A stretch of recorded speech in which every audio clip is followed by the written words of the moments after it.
வணக்கம் நேர்களே. உணவே அமிர்தம் நிகழ்ச்சியில இந்த வாரம் முழுக்கவே காஃபி டீக்கு பதிலா என்ன சாப்பிடலாம் அப்படிங்கறத பத்தி தான் டாக்டர் நமக்கு நிறைய விஷயங்கள் சொல்லிட்டு வராரு. அந்த வகையில இன்னைக்கு எந்த குடிநீர் பத்தி பார்க்க போறோம் அப்படிங்கறத அவர்கிட்டயே கேட்டு தெரிஞ்சுக்கலாம். வணக்கம் டாக்டர். வணக்கம் டாக்டர், இப்பெல்லாம் பாத்தீங்கன்னா எல்லாருமே கிரீன் டீ நோக்கி ஓடுறாங்க. அதுல டேஸ்ட் கூட கிடையாது. இருந்தாலும் நான் கிரீன் டீ குடிச்சு உடம்பு வந்து கம்மி பண்ண போறேன், கிரீன் டீ தான் ரொம்ப டயட் அப்படிங்கிறாங்க. ஸோ அந்த கிரீன் டீ எதுல இருந்து கிடைக்கப்பெறுது? அதுக்கு பதிலா கூட ஆல்டர்னேட் இருக்கா? கிரீன் டீ அப்படிங்கிறது வந்து நாம் நினைக்கிற மாதிரி வேற ஒரு தாவரம் கிடையாது.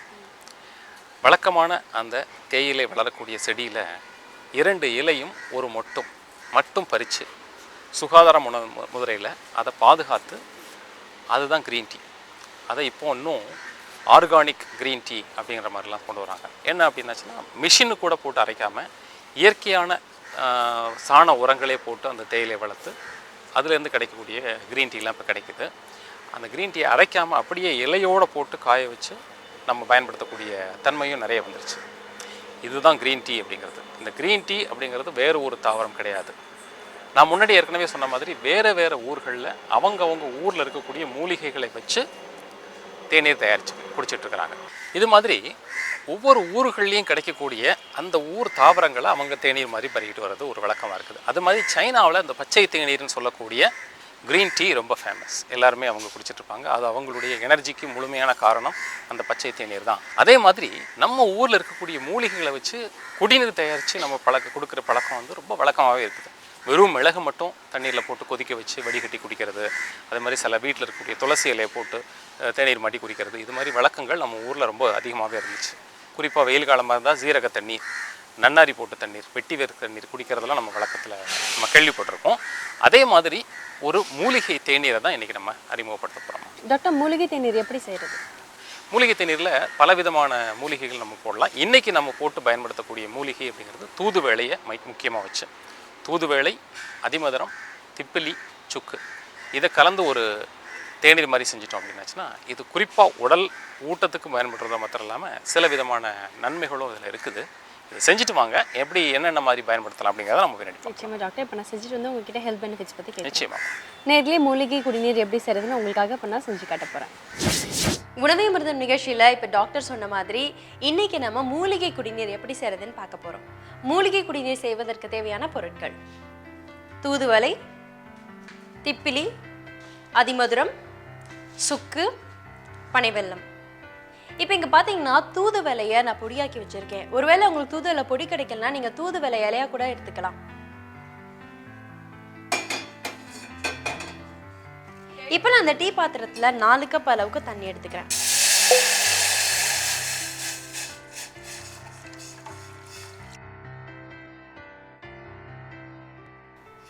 எப்பயுமே இந்த குடிநீரோட அளவு அப்படின்னு பார்த்துட்டிங்கன்னா 4 கப் அளவுக்கு தண்ணி எடுத்துட்டிங்கன்னா அதை 1 கப் அளவுக்கு சுண்ட விடணும். அதுக்காக நீங்கள் நல்லா அதை கொதிக்க விடணும்.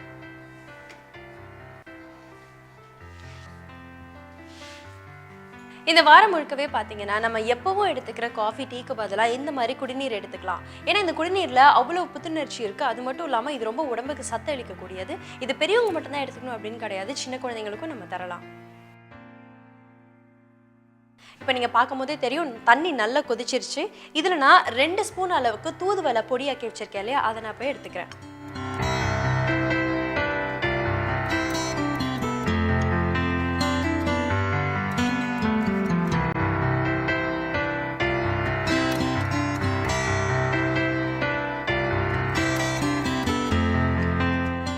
முதல்ல நான் 4 கப் அளவு தண்ணி எடுத்துக்கிட்டேன். அந்த தண்ணியை நல்லா கொதிக்க விட்ட பிறகு அதில் தூதுவளை பொடி இதில் நான் போட்டுட்டேன். இப்போ தண்ணி கொதிக்க ஆரம்பிச்சிருக்கு, உங்களால் இதை பார்க்க முடியும். இப்போ தண்ணி ஓரளவு கொதிச்ச பிறகு இதில் திப்பிலி எடுத்துக்கணும். அதே 2 டீஸ்பூன் அளவுக்கு. அடுத்ததா அதிமதுரம் 1 டீஸ்பூன் அளவுக்கு போட்டால் போதும். அடுத்ததா சுக்கு, அதுவும் 1 டீஸ்பூன் அளவுக்கு போட்டால் போதும்.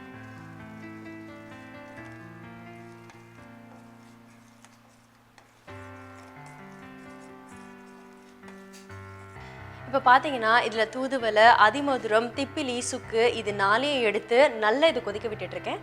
இப்போ 4 டம்ளர் அளவுக்கு நான் இதில் தண்ணி விட்டு கொதிக்க விட்டுட்ருக்கேன். இது 1 டம்ளர் ஆகிற அளவுக்கு நல்லா இதை சுண்ட விடணும். இந்த வாரம் முழுக்கவே பார்த்தீங்கன்னா காஃபி டீக்கு பதிலாக நான் வேற ஒரு குடிநீர், அதாவது ஆல்டர்னேட்டாக நம்ம என்ன குடிக்கலாம் அப்படிங்கிறத பற்றி தான் டாக்டர் சொல்லிட்டு இருக்காரு. அதை பற்றின ரெசிபி உங்களுக்காக நான் செஞ்சு காட்டிட்டு இருக்கேன்.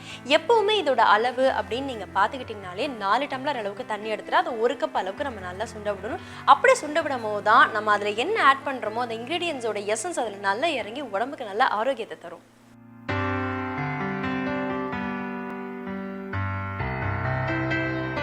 இப்போ இந்த மூலிகை தண்ணீர் நல்லா கொதிச்சிருச்சு. 4 கப் அளவுக்கு தண்ணி விட்டால் அது நல்லா சுண்டி இப்போ அதோட அளவு வந்து கம்மியாயிருக்கு. இதில் இப்போ ஸ்வீட்காக நான் பனை வெல்லம் சேர்த்துக்கிறேன். ஒயிட் சுகர் அறவே தவிர்க்கணும், ஏன்னா அது உடம்புக்கு ரொம்ப கெடுதல். அதுக்கு பதிலாக நீங்கள் பனை வெல்லம் அல்லது பனங்கற்கண்டு சேர்த்துக்கலாம்.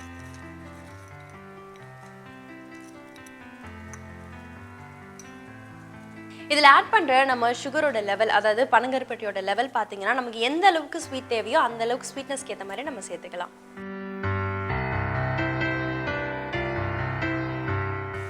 எல்லாமே நல்லா கரைஞ்சிருச்சு, ஒன்னோட ஒன்று சேர்ந்துருச்சு. அடுத்ததான் நான் அடுப்பு ஆஃப் பண்ணிட்டு இதை ஃபில்டர் பண்ண போகிறேன்.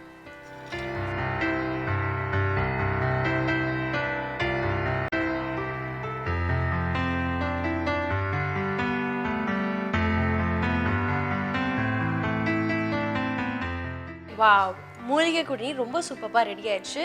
கண்டிப்பாக அதோட டேஸ்ட்டும் ரொம்ப நல்லா இருக்கும்னு நினைக்கிறேன். நான் குடிச்சு பார்த்துட்டு எப்படி இருக்குன்னு சொல்கிறேன்.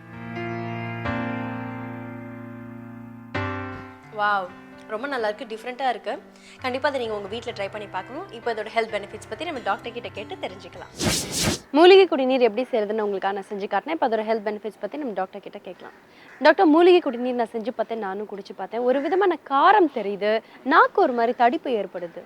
சரிம்மா, அது காரணம் அதில் நம்ம போட்டிருக்கக்கூடிய திப்பிலி வந்து காரத்தையும் கொடுக்கும், நாக்கில் ஒரு தடிப்பு தன்மையும் ஏற்படுத்தும். அதுதான் அந்த இதுக்கு காரணம். அந்த தடிப்பு தன்மையை வேண்டாம்னு நினைக்கிறவங்க திப்பிலி அளவை கொஞ்சம் குறைச்சிக்கிட்டு பனை வெல்லத்தை கொஞ்சம் கூடுதலாக போட்டாச்சுன்னா சரியாக வந்துடும். நிச்சயமாக டாக்டர். இப்போ அதோட ஹெல்த் பெனிஃபிட்ஸ்லாம் என்னன்னு சொல்லுங்கள். இது முக்கியமாக இதில் கலந்திருக்கக்கூடிய மூலிகை பொருட்கள் அத்தனையுமே மூக்கிலிருந்து மார்பு வரைக்கும் இருக்கக்கூடிய மூச்சு பாதையை முழுமையாக பலப்படுத்தி வலுப்படுத்தி அங்கே வரக்கூடிய நோய்கள்லேருந்து நம்மளை காப்பாற்றுறதுக்கு உதவியாக இருக்கும். முதல் பிரச்சனை அலர்ஜினால் ஏற்படக்கூடிய தும்மல். இங்கெல்லாம் நீர் கோத்துக்கும், தலையெல்லாம் வலிக்கும், அடிக்கடி தும்மிக்கிட்டே இருப்பாங்க. அடுக்கு தும்மல்னு சொல்லக்கூடிய அதிகாலையில் எழுந்திரிச்சோன்னா தும்மிக்கிட்டே இருக்கக்கூடிய ஒரு நிலையை வேகமாக மாற்றக்கூடிய ஆற்றல் இந்த தேநீருக்கு உண்டு. காலையில் எழுந்திரிச்சோன்னே ஒரு 100-200 தும்மல் போடுவாங்க, சிலர் அந்த மாதிரி போடுவாங்க. அந்த மாதிரி உள்ள நிலைமையை மாற்றக்கூடிய ஆற்றல் இந்த இதில் உண்டு. அடுத்ததான் மூக்கினுடைய உள் சவ்வு, அதை பலப்படுத்துறதுக்குள்ள தன்மை இந்த தூதுவளை, திப்பிலி இதில் உள்ள உள் பொருட்கள் இருக்கு இல்லையா, நம்ம போட்டோம் இல்லையா, அதில் உள்ள பொருட்களுக்கு இருக்குது. அடுத்தபடியாக தொண்டையினுடைய சிக்கல்கள். சிலருக்கு அடிக்கடி பேசிகிட்டே இருக்க வேண்டிய ஒரு சூழ்நிலை இருக்கும், சிலர் அடிக்கடி பாட வேண்டிய ஒரு நிலை இருக்கும். இந்த மாதிரி பாட்டு பாடுறவங்க, தொடர்ச்சியாக பேச்சு, அதாவது மேடை பேச்சில் இருக்கிறவங்க, அவங்களுக்கு தொண்டையினுடைய தன்மை பாதுகாக்கிறதுக்கு இதில் உள்ள பொருட்கள் உதவியாக இருக்கும். தூதுவளையும் சரி, திப்பிலியும் சரி, அதிமதுரமும் சரி, தொண்டையை பாதுகாக்கக்கூடிய ஆற்றல் உண்டு.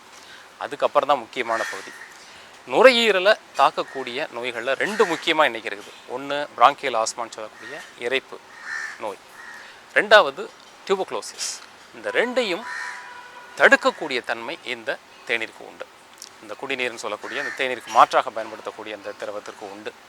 நீங்கள் ஆஸ்மாவுக்காகவோ அல்லது டிபிக்காகவோ எந்த விதமான மருந்துகள் நீங்கள் எடுத்துக்கிட்டு இருந்தாலும் தொடர்ச்சியாக அந்த ட்ரீட்மெண்ட் முடிகிற வரைக்கும் இந்த குடிநீரை குடிச்சிக்கிட்டே வந்தோம்னா மார்பு பகுதி, நுரையீரல் பகுதி பலம் பெற்று மார்பு இயக்கம் சீராகி மூச்சு பாதை சீராகி அது பலமாகிறதுக்கு உதவியாக இருக்குது.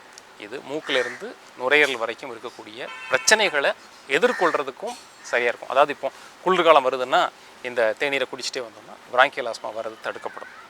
அது மாதிரி மூச்சு பாதைக்கு ஒரு நண்பனாக இந்த குடிநீர் உதவுது. அடுத்தபடியாக நோய் எதிர்ப்பாற்றல். தூதுவளை ஒரு அதிகமான உடல் ஊட்டத்தை கொடுத்து உடலின் எதிர்ப்பாற்றலை பலமாக வச்சுருக்கோம் அப்படின்னு இலக்கிய காலத்துலேருந்து இந்த தூதுவளை இலையும் சரி காயும் சரி பயன்படுத்திட்டு வந்ததுக்கான எவிடன்ஸ் நம்மகிட்ட இருக்குது. அது மாதிரி இந்த தூதுவளை கீரை இக்காலத்துலேயும் நல்ல ஆய்வுகள் பண்ணி பார்த்துருக்காங்க. வெள்ளை அணுக்களுடைய செயல்பாடுகளை கூட்டுது. குறிப்பாக மேக்ரோஃபேஜஸ், ஒரு கிருமி உள்ளே போச்சுன்னா அதை வேகமாக வெளிப்படுத்துறதுக்கு அந்த என்கல்ஃப்மெண்ட்னு சொல்லக்கூடிய அந்த மேக்ரோஃபேஜ் போய் அந்த கிருமிகளை பிடிச்சி வெளிப்படுத்துறதுக்கூடிய ஆற்றலை கொடுக்கறது. நேச்சுரல் கில்லர் செல்ஸ், கிருமிகளை கொல்லக்கூடிய சக்தியை வெள்ளை அணுக்களுக்கு அதிகமாக கொடுக்கக்கூடியது. இது மாதிரி நன்மைகளை கொடுக்கக்கூடிய ஆற்றல் தூதுவளைக்கு உண்டு. இந்த காலத்தில் இருக்கக்கூடிய சாதாரண தொற்று நோயிலிருந்து பெரிய நோய்கள், ஹெச்ஐவி எய்ட்ஸ்லேருந்து டியூபர்குலோசிஸ்லேருந்து சாதாரண தும்மல் சளியிலிருந்து எல்லாத்துக்கும் அடிப்படை காரணம் வந்து நோய் எதிர்ப்பாற்றல் குறைபாடு தான். அந்த நோய் எதிர்ப்பாற்றல் குறைபாடை நீக்கி இயல்பாக வைக்கக்கூடிய ஆற்றல் தூதுவளைக்கு உண்டு.